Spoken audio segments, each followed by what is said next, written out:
ก็สบายดีสวัสดีจ้าวันนี้พบกับซ่องน้องพลอยสาวนาทีเก้าไปน้องวันนี้กะน้องพลอยกะได้ไปกินดองสามสาวพากันย่างลัดทงพี่น้องตอนนี้กะมาไกลสีฮอตหมู่บ้านแล้วแต่ว่าอากาศร้อนวันนี้นะสภาพแต่ละคน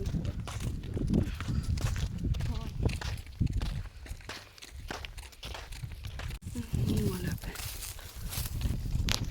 ตอนนี้กำลังจะไปกินดองพี่น้องเลยอยู่บ้านขนควายเนาะมีน้องจันน้องใจ3 คน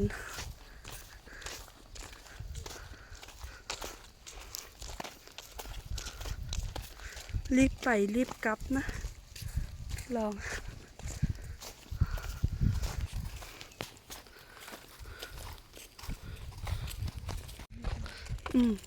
เห็นไหมไม่จะไปนี่อีกนิดเดียวไปอีกนิดเดียวก็เติบนึง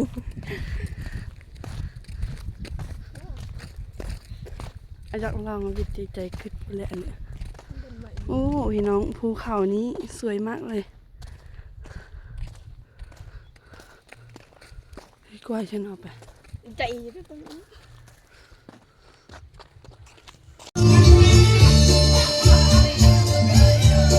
เจ้าบ่าวพี่น้องเฮ่เคย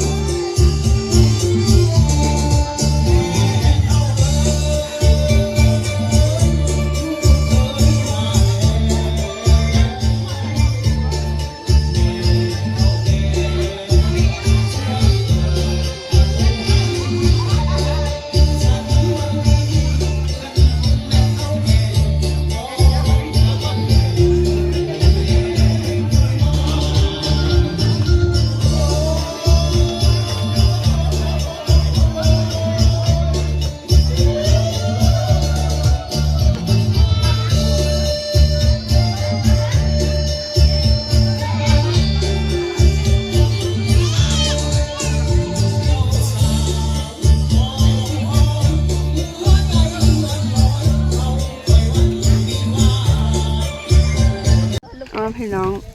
มาต่ออีกคลิป2หลังจากที่กลับมาเตไปงานดองกะน้องพลอยก็ได้มาฮิตทางคือเก่าเชิง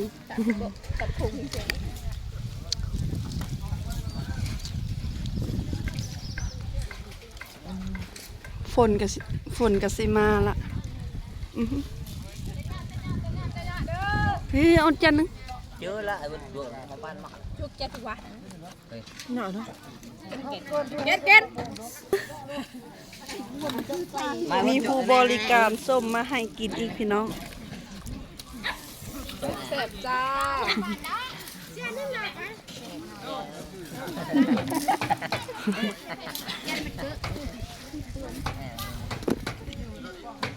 แม่บายเสียงไปไหนครับผมบอกว่าไปไหนฮะ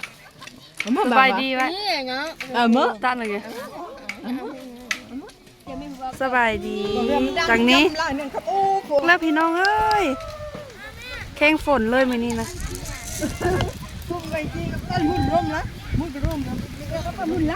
พี่น้องตอนนี้ก็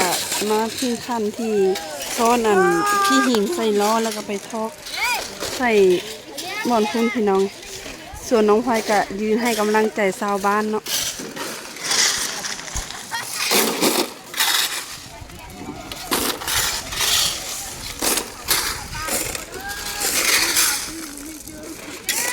ฝนกระตกอยู่ตอนนี้